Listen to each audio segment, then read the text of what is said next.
오늘 우리가 읽은 이 본문의 말씀 우리 한 절 더 읽도록 하겠습니다. 11절 말씀입니다. 예수께서 이 첫 표적을 갈릴리 가나에서 행하여 그의 영광을 나타내시며 제자들이 그를 믿으니라. 아멘. 올해부터 우리 성경 봉독을 우리 여러분들께서 하시는 걸로 시작했습니다.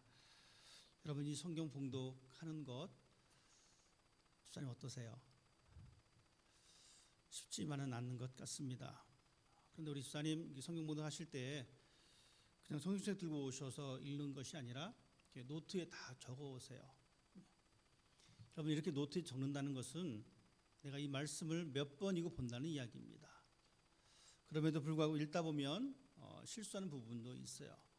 우리 듣는 사람이야 뭐 저 실수를 하나 이렇게 생각하실 수 있겠지만 하는 사람 입장에서는 그렇게 준비를 했음에도 불구하고 그런 것이 좀 나타날 수도 있습니다. 하지만 감사한 것은 성경을 읽기 위해서 집에서 몇 번이고 그 성경을 읽고 하는 그 자체가 참으로 소중하고 아름다운 것이다. 그래서 여러분도 앞으로 이제 성경 봉독 기회가 또 여러분에게 또 주어지면 또한 열심으로 또 감당해 주실 것을 또한 부탁을 드립니다. 하나님 말씀 함께 이제 볼 텐데 오늘 우리가 읽은 요한복음 2장 말씀 교회를 조금 다니신 분이라면 충분히 이미 익히 알고 있는 사건입니다. 어떠한 동네에 잔치가 벌어졌습니다. 여러분, 지금도 잔치하면 흥분되고 뭐 먹을 것이 있을까 기대감이 있는데 그 옛날 잔치 얼마나 더 설렜겠습니까? 저는 이 본문을 볼 때마다 제가 어릴 적 명절이 생각납니다.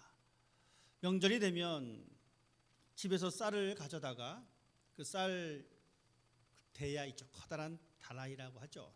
그것을 들고 방앗간에 갑니다. 그러면 아침부터 방앗간에 긴 줄이 있습니다.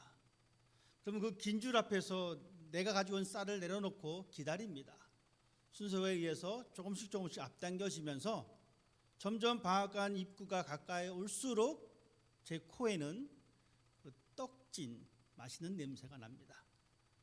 명절은 시작 안 됐지만 이미 그때부터 명절입니다. 얼마나 기대되고 흥분되는지 떡기계에서 나오는 그 떡을 보면서 드디어 우리도 조금만 더 있으면 저 떡을 먹을 수 있겠구나.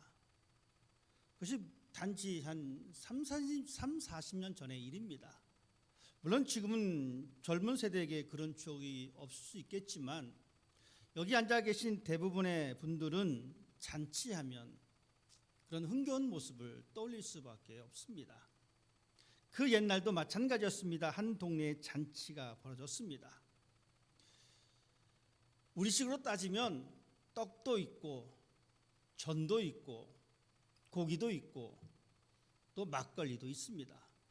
이 얼마나 흥겨운 모습입니까? 곳곳에서 사람들의 떠드는 소리, 웃음소리, 어떤 사람은 어떤 아저씨는 흥건하게 취하셔서 주정을 부리시는 분들도 있을 것입니다. 온갖 과일을 먹습니다. 저는 저희 큰 누나 결혼식 때 처음 바나나를 먹었습니다. 그전에는 바나나가 있는지도 몰랐고, 근데 이 잔치가 되다 보니까 이 바나나라고 하는 이 특별한 과일을 먹을 수가 있었습니다. 어쨌든 잔치하면 이렇게 풍성한 음식이 우리들 옆에 있습니다. 이 잔치에 예수님의 가족이 초대를 받았습니다. 그래서 예수님은 그의 제자들과 함께 이 잔치에 참석하셨습니다. 그런데 재미있는 것은 이 유대인들의 잔치는 뭐 3-4시간으로 끝나는 잔치가 아닙니다. 3-4시간 끝나는 잔치 같으면, 결혼식 같으면 뭐 음식이 뭐 없어도 사람을 보내면 그만인데 이 유대인들의 결혼 잔치는 일주일간 진행됩니다. 여러분, 일주일 동안 진행되면서 많은 음식이 소요될 것이고 그 와중에 포도주가 다 동인하게 되었습니다. 특별히 그 타임에 정말 주당이 계셨는지 모르겠지만 그래서 다 먹어버렸는지 모르겠지만 어쨌든 준비되어진 포도주가 동이 나기 시작합니다. 황당하고 곤란한 사건입니다. 왜냐하면 잔치는 계속 진행되고 있었기 때문입니다. 예수님의 어머니이신 마리아가 이 사실을 알게 되었습니다.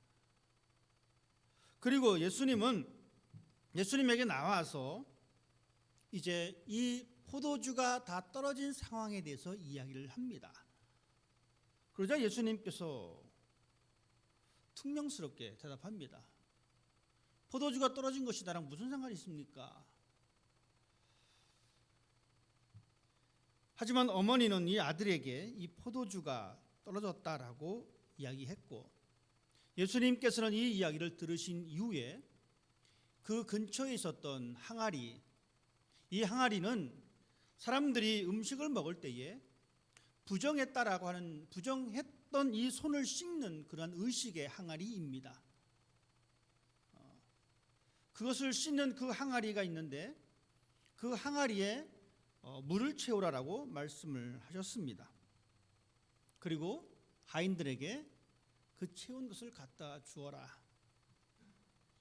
잔치에 참석했던 사람들은 영무도 모른 채 포도주를 계속 마셨는데 먹어보니까 이번 포도주는 다른 겁니다. 전에 먹었던 것보다 훨씬 더 맛있습니다. 그러자 사람들은 이야기합니다. 먹다가 좀 취하면 좀 안 좋은 포도주를 내놓는데 이 집은 어떻게 된 일인지 더 좋은 포도주가 나왔느냐. 저는 이 사건도 이해가 됩니다. 가끔 뉴스를 보면 가짜 양주에 대한 뉴스가 있습니다. 술 취한 사람들에게 모르겠어요. 물하고 양주를 섞는지 아니면 싼 양주를 갖다 주는지 가짜 양주 사건이 나옵니다. 취했으니까 잘 모르니까 대충 주고 더 많은 이익을 얻으려고 했던 그 뉴스들. 이 사건이 바로 그 사건입니다. 처음 것보다 더 좋았던 이 포도주를 내놨습니다. 사람들은 놀랐고 성경은 이 표적에 대해서 이야기해 주고 있습니다. 그 표적의 결론이 바로 11절의 말씀입니다. 11절 말씀은 이렇게 기록되어져 있습니다. 예수께서 이 첫 표적을 갈릴리 가나에서 행하여 그의 영광을 나타내심에 제자들이 그를 믿으니라. 우리는 예수님께서 이 물을 가지고 포도주로 바꾸었다라고 하는 이 사실보다 더 중점을 둬야 될 상황이 있는데, 그것은 바로 이 표적의 결론이 무엇인가라는 것입니다. 우리는 예수라는 분이 능력이 있어서 그렇게 했어. 예수는 물로 포도주로 변하게 한 것뿐만 아니라 예수는 죽은 사람도 살렸어. 안전병이도 일으켜 세웠어. 이러한 것을 바라볼 것이 아니라 그 표적의 결론이 무엇이냐라고 하는 것입니다. 하지만 사람들은 신비한 것만 바라봅니다. 놀라운 것만 바라봅니다. 하지만 우리는 신비한 것만 바라보면서 눈이 동그랗게 커질 필요가 없습니다. 놀란 것을 보면서 입을 쩍 벌리고만 있을 수가 없습니다. 그런 사람들은 계속해서 더 놀라운 것만 요구합니다. 더 신비로운 것만 찾습니다. 하지만 우리는 신비한 것만 볼 것이 아니라 그것을 보여준 그 의미가 무엇인지 생각하는 사람이 되어야 합니다. 요한복음은 예수님께서 갈릴리 가나에서 보여주셨던 이 기적의 의미를 이렇게 설명해 주고 있습니다. 그의 영광을 나타냈다. 이 표적의 의미는 영광입니다. 그리고 그 영광으로 말미암아 제자들이 믿었습니다. 성경에는 수많은 기적들이 존재합니다. 태초에 하나님께서 천지를 만드신 것 기적입니다. 그뿐만이 아닙니다. 예수님께서 오병이어의 사건을 일으켜 주셨습니다. 여러분, 기적입니다.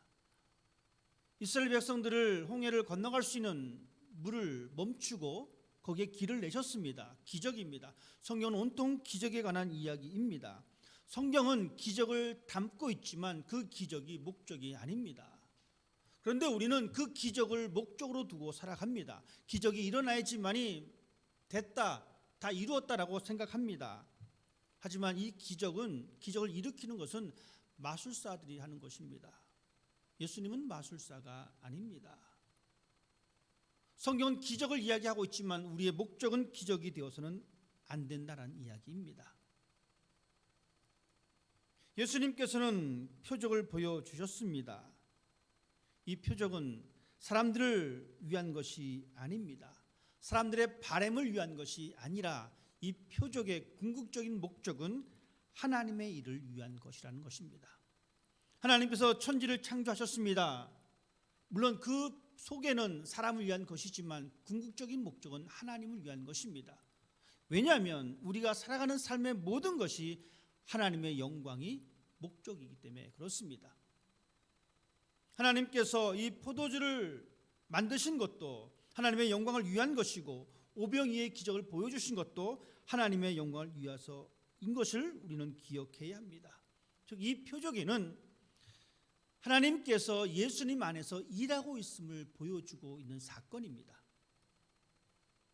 즉 요한은 이 표적을 통해서 하나님과 예수가 하나라고 하는 이야기를 우리들에게 해주고 있습니다. 무엇을 변화시킬 수 있는 능력은 사람에게 없습니다. 무엇인가를 변화시킬 수 있는 능력은 오직 하나님이십니다. 오직 예수 그리스도이십니다. 그것을 요한은 우리들에게 보여주고 있으면서 그 하나님이 이 땅에 오셨고 이 땅에 오신 그 예수가 바로 하나님의 모습을 드러내고 있다라고 우리에게 말씀해주고 있습니다. 그렇기 때문에 요한복음 1장은 이렇게 말씀해주고 있습니다. 말씀이 육신이 되어 우리 가운데 거하심에 우리가 그의 영광을 보니 아버지의 독생자의 영광이요 은혜와 진리가 충만하더라. 요한복음의 신학적인 주제는 영광입니다. 갈릴리 가나에서 처음 표적을 행하셨던 이 표적을 통해서 결론은 그의 영광을 나타내셨다는 사실입니다.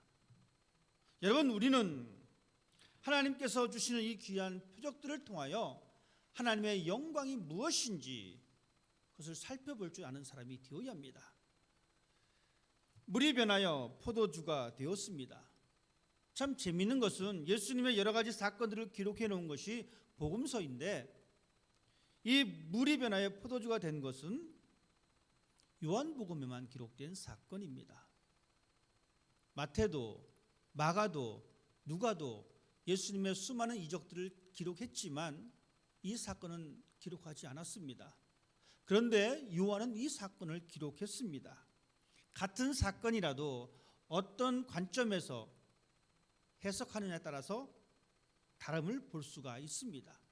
요한은 이 사건을 통해서 하나님의 영광을 이야기하고 있습니다. 하나님의 영광입니다. 우리는 이 요한처럼 우리의 삶에서 우리의 신앙에서 나의 삶 가운데 벌어지는 일들을 어떠한 관점으로 내가 그것을 해석할 것인가? 이것이 우리의 신앙의 과제입니다. 우리는 살아가면서 여러 가지 삶의 상황들을 경험할 수가 있습니다. 내가 겪는 고난과 고통이 있을 수도 있고 내 주변에서 벌어지는 여러 가지 사건들이 있을 수가 있습니다. 이런 사건들을 그냥 일반적인 현상으로 치부할 것인가? 아니면 그러한 사건들을 바라보면서 하나님께서 무엇인가 말씀하고 있을 것이다라고 하는 이 생각을 가지고 접근할 것인가? 우리는 우리에게 주어지는 여러 가지 상황들을 이렇게 바라볼 줄 아는 사람이 되어야 합니다. 물이 변하여 포도주가 된 사건을 통해서 요한은 이것은 바로 하나님의 영광이다라고 해석했듯이 여러분 우리의 삶 가운데 일어나는 수많은 일들을 통해서 우리는 우리의 믿음과 그것을 연결시키는 삶을 살아가야 합니다. 예수님은 이 표적을 처음 행하셨습니다. 요한은 그렇게 기록해 주고 있습니다. 이 첫 표적을 갈릴리 가나에서 행했다라고 말해 주고 있습니다. 첫 번째입니다. 여러분 첫 번째가 갖는 의미가 어떻습니까? 우리는 그 의미를 좀 남다르게 생각합니다. 첫 번째. 그래서 그 첫 번째를 얻기 위해서 많이 애를 씁니다. 하지만 성경에서 말하고 있는 이 첫 번째는 그 의미를 뛰어넘어서 본질적인 사건이라고 하는 의미가 담겨져 있습니다. 첫 번째는 본질입니다. 즉 예수 그리스도의 행하심의 본질은 무엇이냐? 바로 하나님의 영광이라는 것입니다. 우리는 예수님께서 보여주셨던 이 모든 행위들이 하나님의 영광과 연관되어 있음을 우리는 생각하는 사람이 되어야 합니다. 왜냐하면 바로 그 삶을 살아갈 때에 우리의 삶도 하나님의 영광과 연결되기 때문에 그렇습니다. 놀라운 기적을 보여주셨습니다. 여러분, 이것은 참으로 경험할 수 없는 정말 신비로운 사건입니다. 하지만 이 사건은 하나님의 창조의 능력을 보여주는 사건. 그렇다면 우리가 하나님을 믿고 하나님의 자녀가 되어 이 놀라운 사건을 통해서 우리는 무엇을 보여줄 것인가? 우리의 삶도 마찬가지입니다. 하나님이 나의 삶 가운데 역사하시고 있다는 것을 보여주는 것, 이것이 우리의 신앙의 모습이어야 합니다. 혼인잔치에 포도주가 모자랐습니다. 이 부족한 상황 가운데 예수님께서는 필요한 것을 채워주셨습니다. 무슨 의미를 가지고 이 마리아가 예수님 앞에 나와서 이 포도주가 부족하다라고 이야기했는지는 모릅니다. 어쩌면 마리아가 어릴 적부터 예수님의 어떤 신비로운 능력을 봤을 수도 있고, 아니면 그가 막연한 기대를 가지고 예수님한테 그것을 요구했는지 정확히 알 수 없지만, 분명한 것은 예수님은 부족한 그 모든 부분들을 채워주시는 분으로 성경은 우리들에게 말씀해주고 있습니다. 즉 예수님은 우리의 필요한 것을 채워주시는 분이다. 그렇다면 우리는 그런 분임을 알기 때문에 우리 주님께 요구할 수 있다는 이야기입니다. 필요한 것을 채워주지 못하는데 요구하는 것은 어리석은 모습입니다. 하지만 성경을 보니까 예수님은 우리의 필요한 것을 채워주시는 분입니다. 우리가 요구할 수 있는 근거가 바로 그것입니다. 구하라라고 말씀하신 하나님입니다. 하나님이 우리에게 구하라라고 말씀하셨기에 우리는 그 말씀을 의지하면서 간구합니다. 그때 하나님께서는 우리에게 필요한 것을 공급해 주십니다. 오늘 사건을 통해서 필요한 것은 포도주였습니다. 주님은 그 포도주를 주셨습니다. 일반적인 생각으로 볼 때에 포도주가 부족하다, 이 포도주를 채워주십시오라고 얘기할 때 어떤 생각을 할 수가 있습니까? 급히 가서 다른 곳에서 사올 수 있습니다. 돈을 줘서 사올 수도 있습니다. 그런데 예수님은 그 방법을 선택하신 것이 아니라 오히려 그냥 물을 가지고 포도주로 바꾸어 주셨습니다. 이것은 바로 하나님의 방법을 말씀드리는 겁니다. 하나님은 우리의 필요를 채워주시는데 우리가 생각하는 그 방법이 아닌 하나님의 방법에 의해서 채워주십니다. 그렇기 때문에 우리들은 내 방법을 고수하는 것을 멈추어야 합니다. 하나님, 나는 지금 이것이 필요한데 내가 생각할 때는 이 방법이 가장 좋습니다라고 생각을 하고 있지만 하나님은 그렇게 응답하지 않습니다. 성경에 보면 하나님께서 전혀 다른 방법으로 응답해 주셨습니다. 이스라엘 백성들이 애굽을 나와서 광야길을 걷게 되었는데 바로의 군대를 피해서 광야길을 걷다가 맞닥뜨린 것이 하필 홍해 바다입니다. 바다가 아니면 이리저리 산골짜기를 피해서 도망갈 수 있었을 텐데 그들은 배가 없습니다. 배를 만들 시간도 없고 모든 여건이 좋지 않습니다. 그들은 살려달라고 아우성 칩니다. 하나님께서 그들을 도와주셨습니다. 이스라엘 백성들이 애굽 군대를 피할 수 있는 방법, 전혀 상상할 수 없었던 방법입니다. 누가 그 넓은 바다의 길이 열릴 것이라고 상상이나 했겠습니까? 누가 또 온 물이 포도주로 변할 것이라고 감히 상상이나 했겠습니까? 이 컵 안에 물이 있습니다. 믿습니다 하고 한번 마셔볼까요? 포도주로 변할까요? 전혀 상상하지 못하는 하나님의 방법입니다. 하나님은 우리의 필요한 것을 채워주시는데 우리의 방법과 우리의 방식이 아닌 우리의 시간이 아닌 하나님의 방법과 하나님의 시간으로 움직여 주십니다. 그래서 예수님은 아직 내 때가 되지 않았다라고 말씀하셨습니다. 하지만 우리는 여전히 내 방법이 가장 합리적이다라고 생각합니다. 이 시간이 가장 합리적인 시간이다라고 생각을 합니다. 그게 맞는 것 같습니다. 예를 들면 이렇습니다. 저에게 막 돈이 필요합니다. 제 생각에는 하나님 누구의 마음을 움직여서라도 돈을 주십시오. 아니면 하나님 저에게 번호를 보여주셔서 제가 파업을 한번 하게 해주십시오. 이게 가장 합리적인 방법인 것 같아요. 근데 하나님은 그 방법을 사용하지 않는다는 겁니다. 내가 알 수 없는 방법으로 바꿔준다는 것입니다. 왜냐하면 나보다 나를 더 잘 알고 있는 분이 하나님이십니다.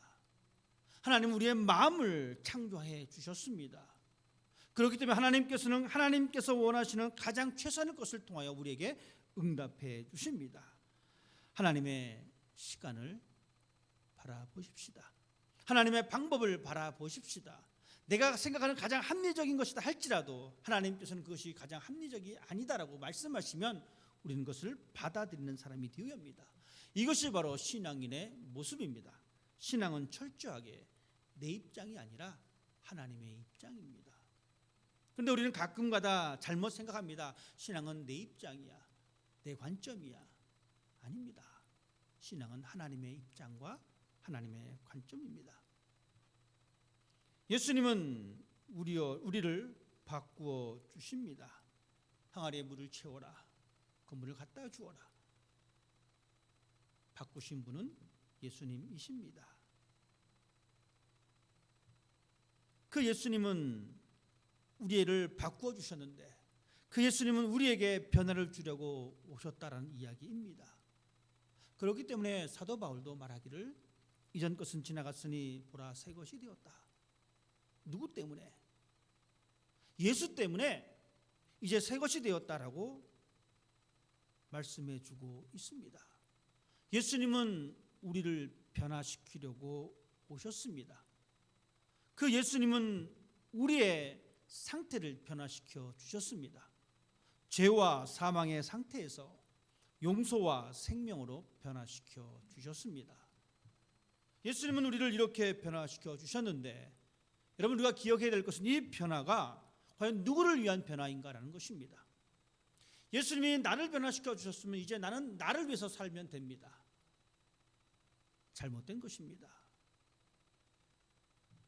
예수님께서 물을 통하여 포도주로 변화시켜 주신 것은 그 사람들 잘 먹고 잘 살아라라고 변화시켜 주신 것이 아니라 그 표적의 목적은 하나님의 영광입니다. 즉 예수님은 우리를 변화시켜 주셨는데 그 목적은 뭐냐면 우리 자신을 위해서 사는 것이 아니라 예수님의 영광을 위해서 살아가는 것, 하나님의 영광을 위해서 살아가는 것. 그렇게 하시려고 이 땅에 변화를 주셨습니다. 우리의 삶의 모습은 내가 하나님을 믿고 건강해지고 내가 하나님을 믿고 부자가 되어지고 내가 하나님을 믿고 모든 사람에게 칭찬받는 그러한 삶을 꿈꾸는 것이 아니라 우리의 삶의 궁극적인 목적은 내가 변화된 나의 삶의 궁극적인 목적은 바로 하나님의 영광이라는 것. 그 삶을 살아내다 보니까 하나님께서 우리에게 은혜를 더해 주셔서 우리의 삶이 조금 더 나아지는 것입니다.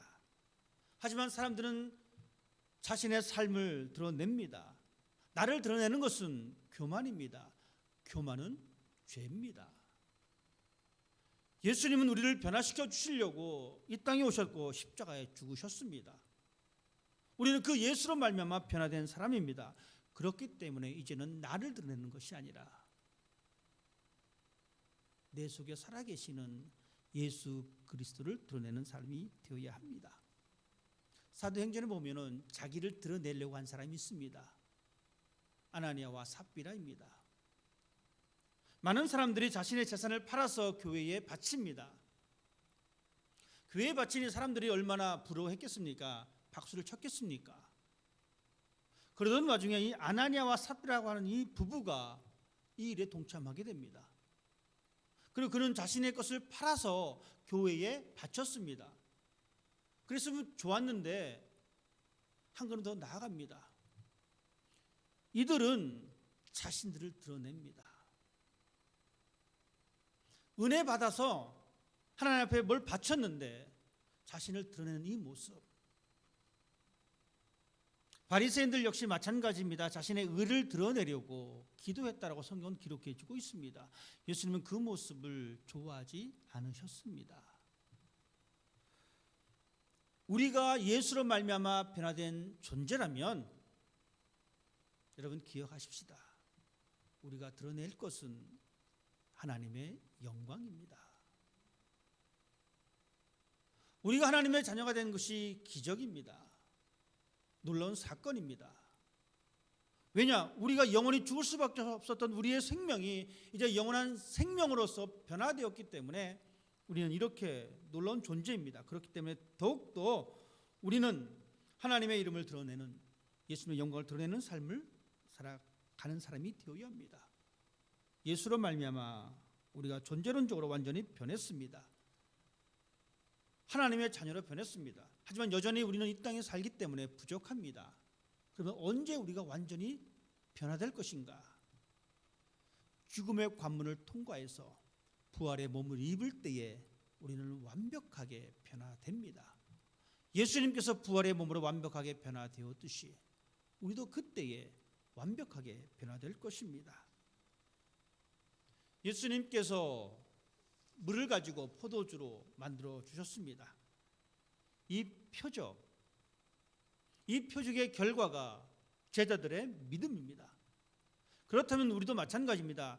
예수님께서 우리에게 보여주셨던 그 표적과 나의 믿음은 어떤 관계가 있을까? 수많은 예수님의 어떤 기적들, 표적들, 수많은 하나님의 사인들을 우리에게 하나님은 보여주고 있지만 우리는 그것을 믿지 못할 때가 있습니다. 어떤 사람들은 그 표적을 경험했음에도 불구하고 믿지 못할 때가 있습니다.